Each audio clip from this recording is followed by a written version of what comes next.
आज सवाल रखवाया है कि भैया सरकारी नौकरी ही क्यों, वैलिड रीजन दो। तो बच्चे ये रीजन दे रहे हैं कि जी पैसा कमाना है। आज तो बदल दिया आंसर। कोई दे रहा है कि जी वर्दी पहननी है, कोई कह रहा है कि माँ का सपना है, कोई कह रहा है मेरा अपना सपना है, कोई कह रहा है समाज में रेपुटेशन चाहिए, कोई कुछ कह रहा है। ये एक भी वैलिड रीज़न नहीं है, सब बेकार इनवैलिड रीज़न है ये। माँ का सपना क्या मतलब है? माँ तुम्हें देखती है तो खुश नहीं होती है, वर्दी में ही देखेगी तब ज़्यादा खुश होगी। वो तुम्हें देख रही है तब भी खुश है। ये वैलिड रीज़न नहीं है, इनवैलिड है। वैलिड रीज़न बताता हूँ मैं क्या होता है, ध्यान समझना इस बात को।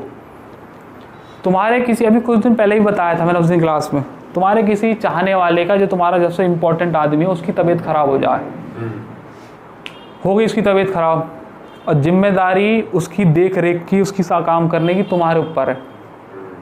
तुम्हारे काम करने के तरीके, सोचने के तरीके, भागा दौड़, हर चीज़ का अरेंजमेंट, तुम्हारे काम करने की एनर्जी सब बदल जाएगी। भाई मेरे ऊपर है, मेरा आदमी है, मेरे से जुड़ा हुआ, मैं प्यार करता हूँ, मैं इज्जत करता हूँ, मैं इसकी जान बचाने के लिए लाखों कोशिश करूँगा, हर डॉक्टर के पास जाऊँगा, जगह जगह भागूंगा।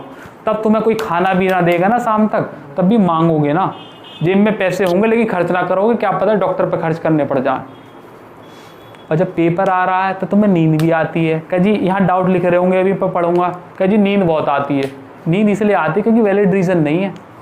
तब तुम्हें जब उसकी तबीयत खराब हुई थी, तब तुम्हारी अगर ऐसी तबीयत खराब होती, तुम्हें नींद आती, तो हम मान जाते, क्योंकि वो वैलिड रीज़न था। और वैलिड रीज़न की सबसे बड़ी पहचान ये होती है, वो सीधा आत्मा पे जाकर टच करता है, और आत्मा से आवाज़ आती है, आत्मा से एनर्जी आती है, आत्मा से रास्ते आते हैं कि अब ऐसे पढ़, उससे पढ़, वहाँ से पढ़, इतना पढ़, इससे बात कर, उससे बात मत कर, इसलिए आदमी तुम्हारे काम का नहीं, इससे पीछे हट जाए, सब आत्मा बता देती है। किसी आदमी से मिलने जाओगे, इससे कितनी देर बात करनी है, कितनी देर इसके पास बैठना है, कितना तुम्हारे साथ जैसे टाइम स्पेंड करना, सब आत्मा बता देती है। अगर वैलिड रीज़न है, तुम्हारा सबसे महत्वपूर्ण आदमी हॉस्पिटल में है, तो क्या दोस्त के साथ चले जाओ घूमने? किसने बताई? किसने बताई? मम्मी ने बताई, पापा ने बताई, किसने बताई? मास्टर ने बताई, तुम्हारे आत्मा ने बताई। तुम्हारे आत्मा ही सबसे बड़ा गुरु है। आत्मा ने बताया कि अभी तेरी जरूरत यहाँ पे है, यहीं रुक।